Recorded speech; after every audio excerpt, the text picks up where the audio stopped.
Yo, what's going on, guys? Chris Bonner here, Overtime Athletes, trying to answer all of your athletic questions. I was browsing through my messages today on YouTube, and I constantly get this question, and it's, or I don't want to say, or variations of it, if you will, and it's really, what's the #1 drill, or what's a drill that I could do at home to improve my speed or get a higher vertical jump? A lot of you guys want that perfect formula. You know I hate these questions because I feel like it's a huge complex one, but I answer questions. That's what I do anyway, so I want to be able to support you guys where you guys are at. If you guys are looking for one drill that you could do at home that's going to get you faster and jump higher, this is one that you can actually do every day. This takes me back to my time when I was in Arizona. I often talk about how I went and trained with a guy named Jay Schroeder, where he was very highly into the isometrics, if you will, and that's essentially holding a position, and he took it a step further. What he would do is hold a position where the muscle's at its longest length. So the one drill that he actually had me do, or his assistant had me do when I first came in, was a Bulgarian split squat.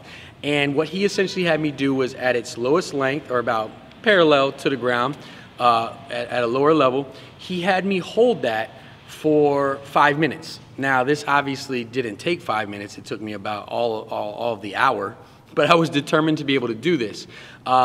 This was one drill that you can perform at home if you're not even on weights, if you're young, if whatever it is. You could perform this every single night because you're not going to get sore, and I'll explain why.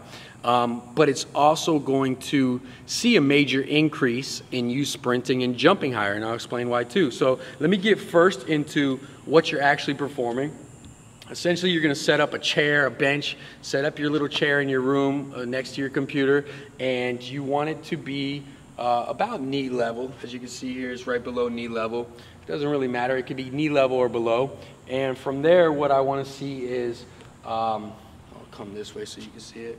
So you're going to put the top of your foot on the bench or on the chair, and then you're just going to split out wide, and you're going to sink back and down. Now the knee is going to stay at 90 degrees and rotate over. You don't want to be too far forward, but you don't want to be too far back. You want to be right here and be able to hold this position. My top is like a table, which means it's parallel with the ground, and its knee is about hip level. From there, you're going to want to be able to hold that for, say, actually build up. If the first night you do it, you know what I mean, you build up to 45 seconds, you have to take 2 breaks. Go ahead and the next night try to build up another 5 seconds. Try to build all the way up to those 5 minutes. Now, the reason why you're not going to get sore is because this is an isometric contraction, meaning without that eccentric part, you're actually not pulling apart the muscle. It's going to feel intense and hard when you're doing it, but you're not actually breaking down any tissue, so you'll be able to do it every single night or every other night, whatever it is that you want to do. And the reason why this will help is with an isometric contraction, you're recruiting at its longest length, because we're at a steep range of motion doing this, you're actually recruiting maximal amount of motor units. And by doing that, and by basically fatiguing the ones that are firing immediately, you call upon more and more and more throughout those muscles, right? Throughout that posterior chain, or actually throughout the entire leg, basically. And by doing that, we're activating more muscle on those, more muscle on the muscles that are required to sprint faster and jump higher. So that's a simple explanation of it. Try it out. Give you guys a little tip. Hope that helps. I'll holler at you next time. Hey, thanks so much for watching the video. If you're interested in becoming a better athlete, go ahead and click this box right over here. Today, I'll get you signed up for a free athletic course that's going to teach you how to become a better athlete, whether it be speed, explosiveness, strength, or just pure aesthetics. Go ahead and click that. I'm going to send it to you and get you started immediately.